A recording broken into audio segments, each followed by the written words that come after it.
మంచి మాట. మీ వద్ద లేని దాని గురించి చింతిస్తూ కూర్చోవడానికి బదులు మీరు కలిగి ఉన్న వాటి పట్ల కృతజ్ఞత భావంతో ఉండడం నేర్చుకోండి. దానివల్ల మీ మానసిక స్థితి మెరుగుపడుతుంది, ఉత్పాదకత పెరుగుతుంది. మీ చుట్టూ ఉన్న వారి పనితీరు మెరుగయ్యేందుకు అది దోహదం చేస్తుంది. మనసుకు ఆశ ఎక్కువ. మనసుకు ఏది నచ్చితే అది కావాలనుకుంటుంది. కానీ కాలానికి క్లారిటీ ఎక్కువ. ఎవరికి ఏది ఇవ్వాలో అది మాత్రమే ఇస్తుంది. నీ ధర్మమే నీకు దారి చూపిస్తుంది. నీ సత్యమే నీకు సహాయం చేస్తుంది. నీ మౌనమే నీకు మేలు చేస్తుంది. నీ సాధనే నీకు సాధించి చూపిస్తుంది. నీ భక్తి నిన్ను భగవంతుని దగ్గరకు చేరుస్తుంది. మాట అనేది చావాలనుకున్న వాడికి బతికించేలా ఉండాలి, కానీ బతికున్న వాడిని కూడా చంపేలా ఉండకూడదు. తప్పుని వేలెత్తి చూపితే రావాల్సింది కోపం కాదు, ఎక్కడ తప్పు జరిగిందనే ఆలోచన మనలో కలగాలి. దాన్ని సరిదిద్దుకోవాలనే తపన మనసులోకి రావాలి.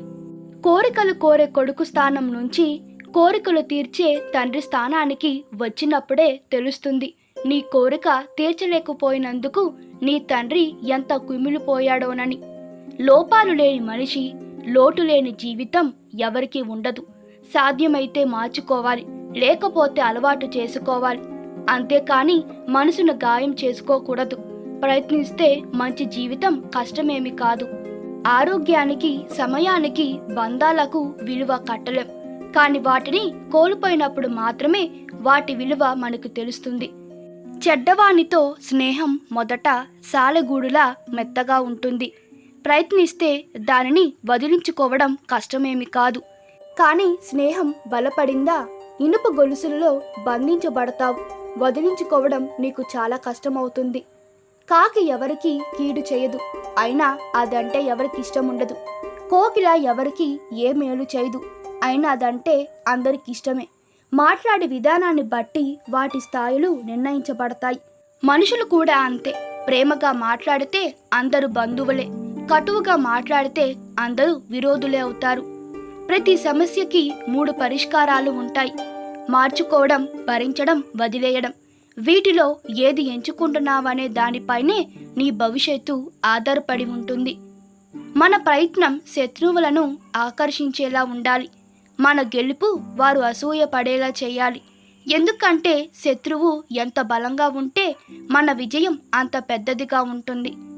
జీవితంలో ఏది కోల్పోయినా తిరిగి పొందవచ్చు, కానీ తల్లిదండ్రులను కోల్పోతే మరు జన్మ ఎత్తాల్సిందే. జీవితంలో ఎటువంటి పరిస్థితుల్లోనూ తల్లిదండ్రులను దూరం చేసుకోకు. ఎందుకంటే బ్రహ్మ జీవం మాత్రమే ఇస్తాడు, కానీ తల్లిదండ్రులు జీవితం ఇస్తారు. చనిపోయాక చితికి నిప్పు పెట్టేవాడు కాదు వారసుడు అంటే. మంచాన పడ్డ రోజు మంచినీళ్ళు ఇచ్చి మందు బిళ్ళ వేసేవాడే నిజమైన వారసుడు. పెన్నులో ఏ రంగు సీర ఉంటే అదే రంగులో రాత వస్తుంది. అదేవిధంగా మనసులో ఏ ఆలోచన ఉంటే అదే విధంగా మన కర్మలు ఉంటాయి. ఈ వీడియో మీకు నచ్చినట్లయితే మీ అభిప్రాయాలు కామెంట్ తెలపండి. Please like, share and subscribe to my channel. Thank you.